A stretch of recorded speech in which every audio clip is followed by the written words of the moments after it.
This microchip can take up to 26 weeks to make. In its as many as 100 layers, billions of transistors are packed into an area about the size of a fingernail. They're the brains behind almost everything we use in our increasingly electronic world. Here's how these complex, tiny devices are made. The process begins with silicon-rich sand. Why silicon? Silicon is a semiconductor. It's the sweet spot between an insulator and a pure conductor. That means its properties such as its conductivity can be altered by adding impurities or doping to meet the needs of different electronic devices. This also allows us to control the electrical signals that pass through.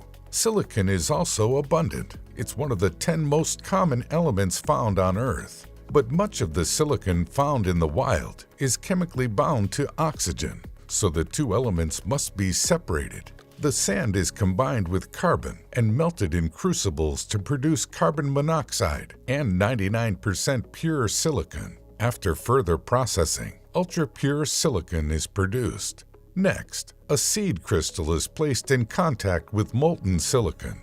As the seed crystal is slowly pulled away, silicon atoms are deposited on the bottom surface. The result is a large cylindrical boule, or a single crystal ingot of pure silicon. The boule is then thinly sliced into wafers. Silicon wafers typically have diameters of 1 to 12 inches, with the most state-of-the-art facilities being able to produce wafers up to 18 inches in diameter. Bigger wafers are, of course, able to yield more microchips.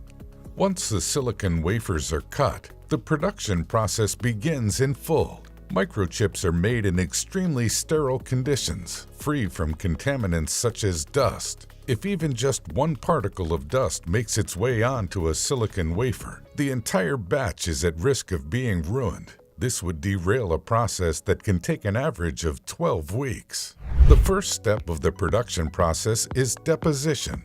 A thin, non-conducting layer of silicon dioxide is grown or deposited on the surface of the wafer. Then the silicon wafer is prepared for lithography by coating it with photosensitive and light-resistant materials.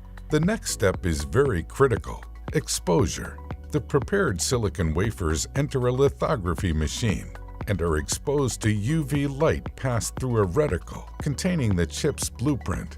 The areas exposed to light are hardened, while unexposed areas are then etched away by hot gases to leave a three-dimensional microchip. The electrical conductivity of different parts of the chip can also be altered by doping them with chemicals under heat and pressure.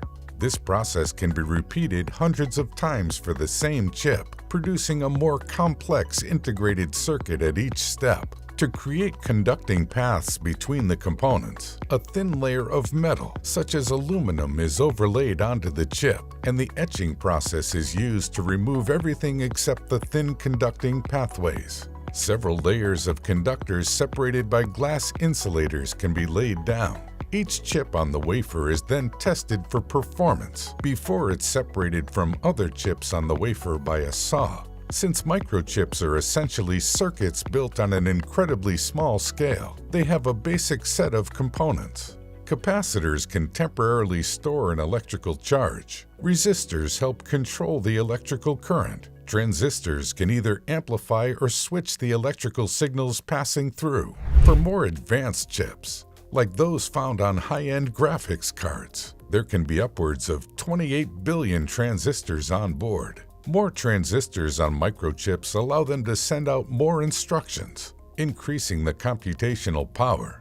Moore's law predicts that computer chip manufacturing would advance at a steady rate, allowing transistor counts to double every 2 years. Based on the sheer power of the technology we use on a day-to-day basis, this decades-old prediction seems to still be mostly true. Manufacturers have been shrinking down their transistor sizes to fit more onto chips. Each breakthrough in transistor size has allowed the production of more powerful chips for our phones, computers, and gaming consoles. In recent years, they've gotten each transistor down to as small as 8 × 10 to the power of -8 inches in diameter, allowing an amazing 50 billion transistors to be crammed onto a single chip. Manufacturing microchips is truly one of our most complex feats, and yet innovations are happening every day.